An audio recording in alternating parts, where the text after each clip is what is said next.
Bonjour.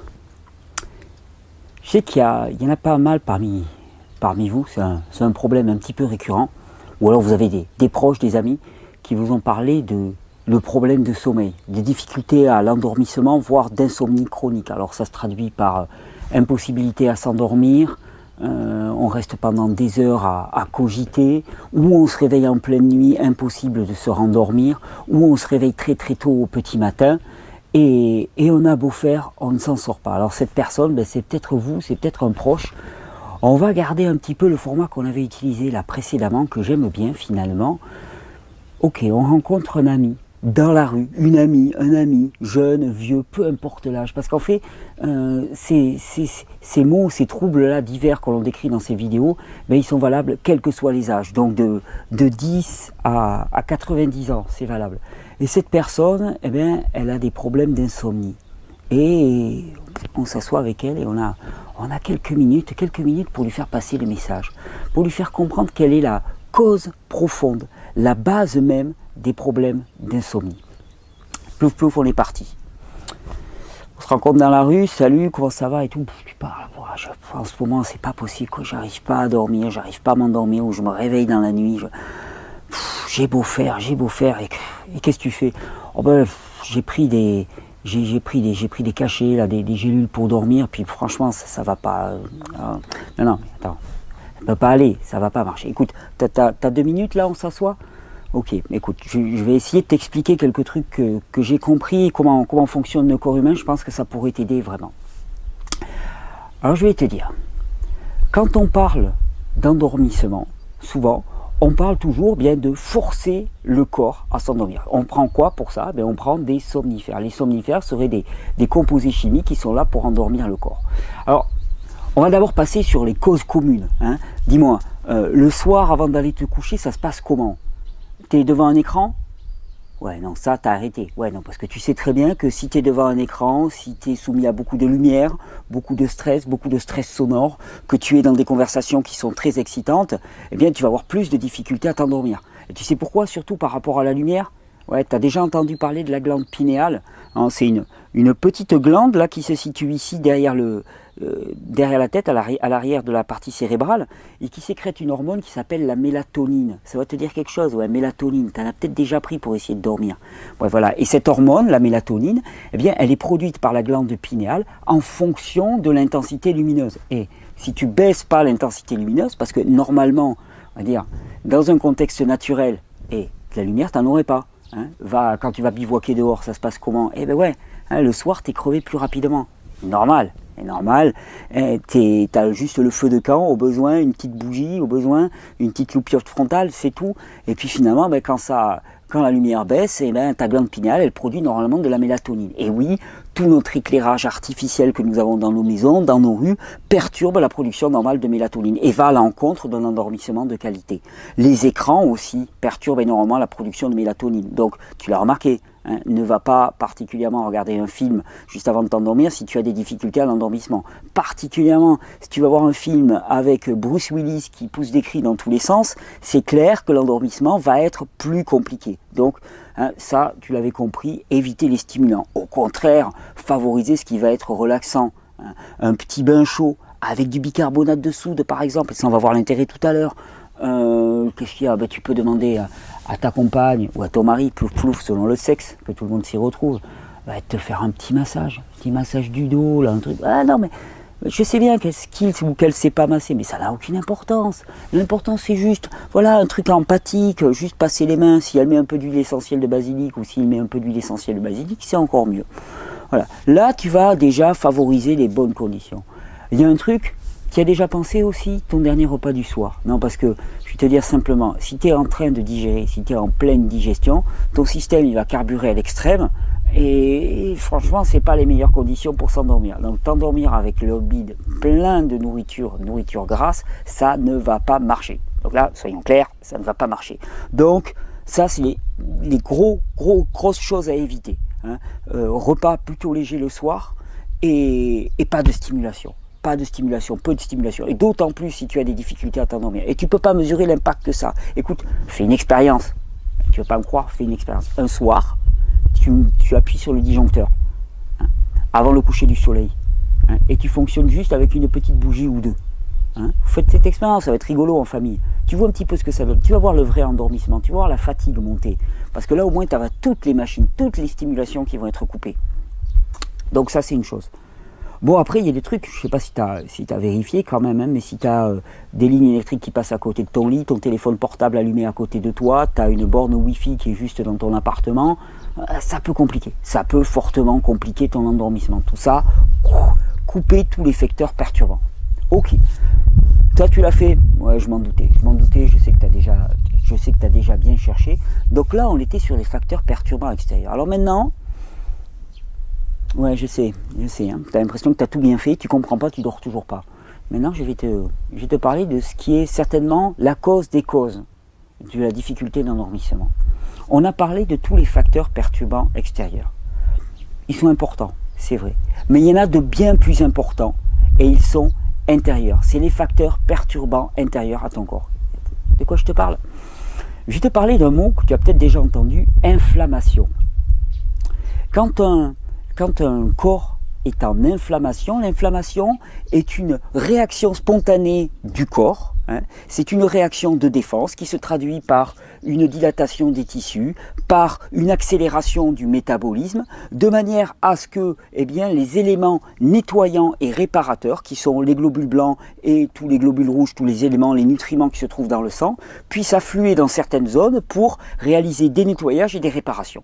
Voilà ce qui se passe quand il y a une inflammation. Je sais qu'on passe son temps, ouais, tu m'en as parlé encore, ton gamin qui a pris des anti-inflammatoires, c'est embêtant. C'est embêtant quand on prend des anti-inflammatoires, c'est même très embêtant, parce que l'inflammation est un processus régulateur dans le corps qui permet de guérir, de nettoyer, de réparer et de reconstruire. Si on l'empêche, effectivement, il va y avoir un problème.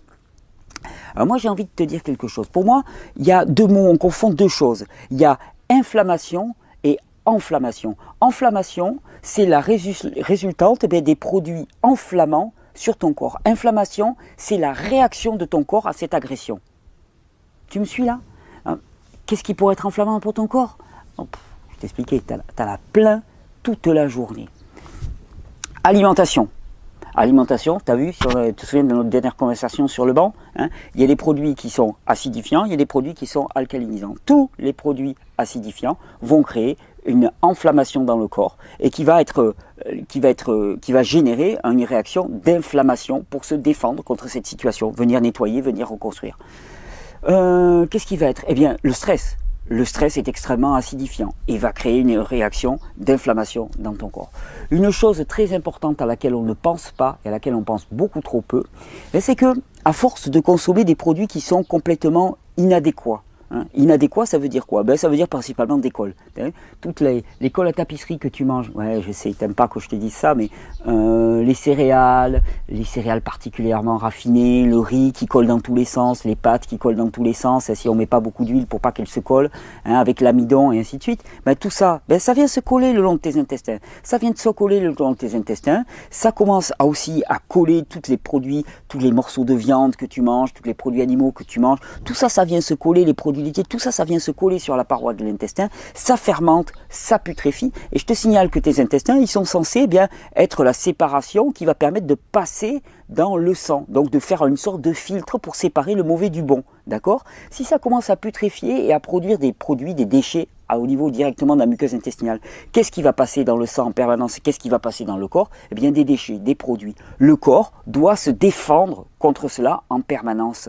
Le corps, il doit se défendre contre cette auto-intoxication qui vient la plupart du temps des intestins en permanence. Et donc, que se passe-t-il? Eh bien, il doit se défendre. Ça se traduit comment? Eh bien, tu sais, à ce niveau-là, à la base du cou, on a une glande, là, dont tu as peut-être entendu parler, on appelle ça la thyroïde. Ouais, tu as vu, beaucoup de gens qui se la font enlever en ce moment. Ouais, comme si c'était quelque chose dont on pouvait se passer. Non, c'est un organe vital, on ne peut pas se passer de la thyroïde. On ne peut pas s'en passer pour une bonne et simple raison. La glande thyroïde, c'est la glande du métabolisme. C'est elle qui va faire que ton métabolisme, la vitesse de fonctionnement dans ton corps va accélérer ou va ralentir. Par exemple, c'est elle qui va te faire transpirer, quand tu as le métabolisme qui s'élève. C'est elle qui va te faire avoir de la fièvre.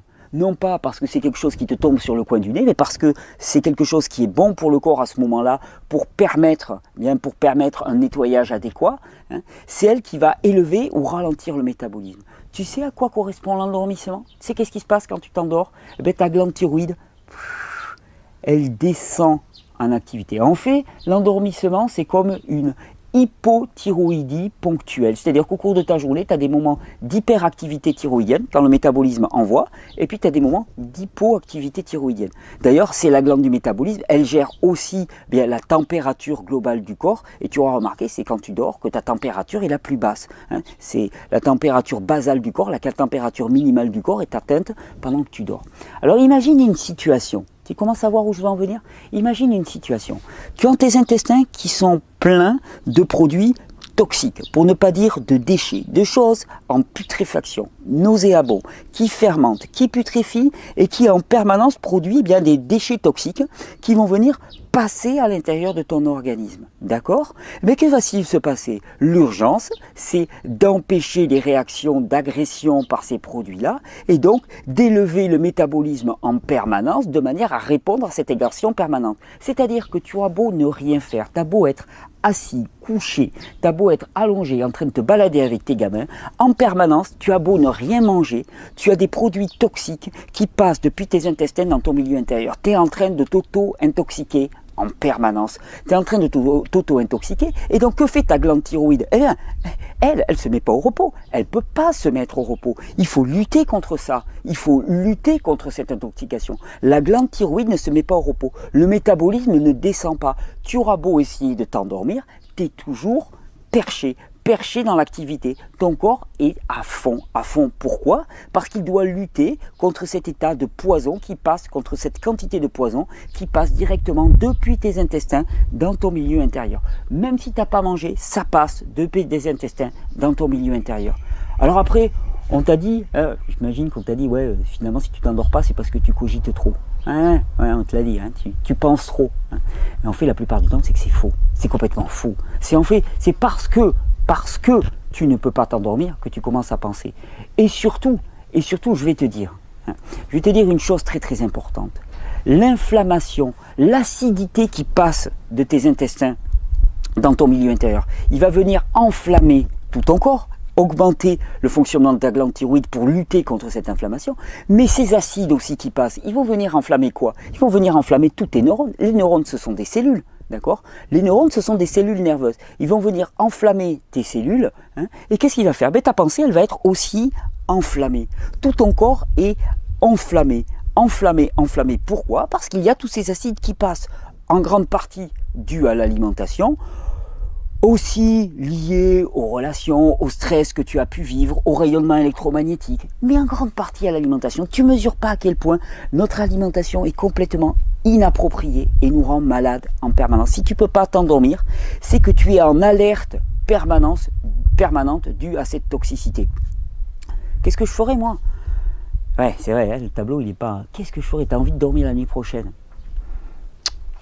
Ben, le premier truc, c'est que je sais que pour répondre à cette acidité, il y a quelque chose qui peut venir neutraliser ces acides directement, c'est ce qu'on appelle les minéraux. Les minéraux, ouais, tu connais ma soupe, tu vois où je veux en venir. Les minéraux, ben, c'est tous les fruits et légumes. Hein. Les minéraux, les fruits et légumes en sont chargés. Tout ce qui est acidifiant, c'est tout le reste. Tout ce qui est alcalinisant et qui contient énormément de minéraux, c'est les fruits et les légumes. En particulier, les légumes contiennent énormément de minéraux. Moi, tu sais, j'ai un truc, je me fais des jus de légumes. Je me fais des jus de légumes en quantité. Et ça participe à diminuer toute cette acidité dans le corps. Je favorise aussi l'élimination de ces acides. Ça participe aussi énormément. Je favorise l'élimination de ces acides qui sort par les reins, par les intestins. Et pour ça, j'utilise des plantes médicinales. Je favorise la sortie, toujours excréter les acides, remplacés par des minéraux. Ça, c'est une première des choses. On t'a parlé de plantes qu'il pouvait favoriser. Oui, il y a des plantes qui vont être calmantes, qui vont ralentir l'activité de la glande thyroïde. Mais en même temps, je vais te dire, si cette glande thyroïde reste en hyperactivité, c'est pour une bonne raison, c'est parce que tu es toxique et qu'elle a besoin de maintenir ce métabolisme haut. C'est pour ça que les somnifères ne marchent pas et ne pourront jamais marcher. Parce que qu'est-ce que font les somnifères? De toute façon, ils ne te donnent pas un sommeil réparateur. En ne te donnant pas un sommeil réparateur, qu'est-ce qu'ils vont faire? Ils vont faire que le niveau d'acidité dans ton corps va encore augmenter. Et de toute façon, si tu ne t'endors pas, c'est parce que tu es trop toxique, tu es trop acide à l'intérieur. Hein, je ne suis pas en train de taper sur les doigts, c'est un constat, hein, on ne le savait pas. Mais tu es trop acide à l'intérieur pour que ton corps puisse vraiment se reposer. Et il y a trop de boulot. Imagine, hein, quand tu es à l'usine, d'un seul coup, eh ben, il y a un afflux de commandes. Hein. Bon, ben, les gens ont beau être fatigués et ainsi de suite. Il faut les traiter, ces commandes. Il faut faire quelque chose. Ben là, c'est un petit peu pareil. Hein. Tu es fatigué. Ton corps, il est fatigué. Ok, j'imagine, tu es fatigué. Mais il y a des urgences. Il y a toute cette acidité dans le corps. Il y a toute cette toxicité qui est passée dans le corps. Alors, qu'est-ce qu'on fait avec ça? Qu'est-ce qu'on fait avec ça? Eh bien, ta glande thyroïde, elle dit non, écoutez-moi, pour moi, les gars, la priorité, elle est à nettoyer et maintenir le corps en activité. Et donc, tu vas avoir beaucoup plus de mal à t'endormir. Il y a des plantes qui vont aider. Il y a des plantes relaxantes. Tu peux essayer la valériane, tu peux essayer le houblon, tu peux essayer la passiflore. Ça, ce sont des plantes qui vont vraiment beaucoup t'aider à diminuer un petit peu. Mais de toute façon, la priorité des priorités, ben, c'est de diminuer la toxicité dans ce corps, la toxicité qui passe dans ce corps. Alors moi, si j'étais à ta place, qu'est-ce que je ferais? Premièrement, le soir, j'éviterais de manger lourd. Hein. Et au contraire, je me prendrais par exemple des jus de légumes. Il y a un jus moi, qui marche pas mal, que j'ai essayé avec différentes personnes, et puis ça avait un bon effet, c'est le pomme céleri branche. Tu vois, le céleri branche, ça contient beaucoup de minéraux. La pomme, c'est très adoucissant, c'est calmant pour le tube digestif. Pomme céleri branche. En plus, le céleri branche a pour principe bien de pousser un peu la glande thyroïde en hypoactivité. C'est ce qui fait qu'il nous donne froid des fois quand on boit du céleri branche, on a un peu de frilosité. C'est aussi parce qu'il pousse la glande thyroïde en hypoactivité. Donc ça va permettre de calmer. Surtout, tu manges assez tôt. Bon, tu supprimes les stimulations nerveuses et ainsi de suite, tous les stimulus, toutes les lumières que tu peux avoir. Ok. Mais avant tout, tu te lances dans un projet à long terme de diminution de cette toxicité qui passe en permanence. Ça passe par un nettoyage des intestins. Tu sais, il y avait un professeur de médecine qui s'appelait Alexis Carrel, dont tu as peut-être entendu parler, qui disait « la mort commence dans le côlon ». Et tous les grands hygiénistes ont parlé de cette mort, de cette toxicité, de cette putréfaction qui se situe dans nos intestins et qui passe en permanence à l'intérieur de notre organisme. Tu sais, on s'occupe toujours de est-ce qu'on est bien peigné, est-ce qu'on a la peau qui brille, est-ce qu'on a les mains comme ceci, les mains comme cela, est-ce qu'on est bien habillé, est-ce qu'on a... Mais attends, mais tu sais ce dont on devrait s'occuper, mais c'est l'état de nos intestins. Est-ce que tu imagines l'état de putréfaction, l'état nauséabond de nos intestins que chacun nous avons? Ben non, simplement. Pourquoi? Parce qu'il y a toutes ces colles que nous consommons, il y a tous ces produits qui viennent s'y coller, et tout ça, ça fermente et ça putréfie. Donc la première des choses que je ferai, moi, c'est déjà apporter un maximum de produits désenflammants à mon organisme, donc un maximum de fruits et de légumes. Les légumes particulièrement sous forme de jus, parce que ça va te permettre d'en consommer plus de légumes verts, plus de légumes racines, des carottes, des jus de carottes, des jus de persil, des jus d'épinards, des jus de betterave, des jus de blettes, des jus de tout ce que tu veux. Tu passes du vert, des jus de mâche. Hein. Tu te fais des jus avec un maximum de verdure dedans, avec quelques légumes racines. Et là déjà, ben, ça va permettre de diminuer cette inflammation. Ça peut vraiment t'aider dans ton sommeil. Nettoyer cette sphère intestinale. Alors nettoyer cette sphère intestinale, tu verras, on parlera dans une autre vidéo. Mais ouais, il va falloir vraiment y aller. Il y a des moyens mécaniques, on va dire. Hein. Il y a des petites graines. Il y a une graine qu'on appelle le psyllium, par exemple. Hein. On le boit avec de l'eau et puis ça fait comme une espèce de gel qui gonfle et qui va venir nettoyer les intestins. Et puis il y a la bonne vieille technique, ouais, je sais que c'est pas glamour, mais des grands-mères, le lavement ou plus moderne, l'irrigation colonique. Et tout ça, ça aide à nettoyer le côlon, nettoyer les intestins. Il y a des formules de plantes aussi qui jouent le rôle de balai intestinal et qui vont permettre de décongestionner encore. Et ce n'est qu'en diminuant cette toxicité intestinale vraiment que tu vas pouvoir retrouver le sommeil. Je te garantis. En tout cas, l'insomnie chronique, ce qui s'installe de façon chronique, c'est uniquement ça. L'insomnie ponctuelle, c'est le stress, et là les plantes y répondent de manière adéquate. Le massage et les plantes y répondent de manière adéquate, mais l'insomnie chronique, c'est juste la toxicité. Tu sais, tu vas pas pouvoir faire l'économie de t'occuper un de ces jours vraiment de tes intestins. Je t'assure, moi je l'ai fait, c'est vrai que ça me paraissait une montagne. Je l'ai fait, je m'en suis occupé, j'ai commencé à nettoyer et j'ai vu vraiment les effets fatigue chronique dégagé, allergie, dégagé, problème de peau, dégagé, problème d'insomnie, dégagé. Ouais, ça a commencé dans le côlon, et c'est là que ça se jouait. Ah non, tu peux avoir confiance, il y a quelque chose qui va se passer. Des jus, de l'alcalinité, et tu vas voir, ta vie, elle va changer. Voilà, je sais pas combien de temps on a mis là, hop, je regarde mon petit compteur. Oh, 19 minutes, record battu, ça vaut le coup 19 minutes. Et réellement, tout se passe à ce niveau-là. L'insomnie chronique est liée à cet état d'auto-intoxication par le côlon, par les intestins et par le côlon. Ça, il m'a fallu pas mal de temps pour le réaliser vraiment profondément, mais j'ai vu à quel point finalement, eh bien, c'est pas une question tant de mélatonine. Et c'est pour ça que les gens qui sont en insomnie chronique, ils ont beau prendre de la mélatonine, ça les scotche un petit peu, ils prennent 2 mg de mélatonine, ça les scotche un petit peu, et puis tout de suite ils se réveillent. Ils se réveillent pourquoi? Parce qu'il y a cet état permanent, eh bien, d'alerte dans le corps. Il est en alerte, pourquoi le corps? Parce qu'il est enflammé. Le seul moyen, c'est de désenflammer le corps.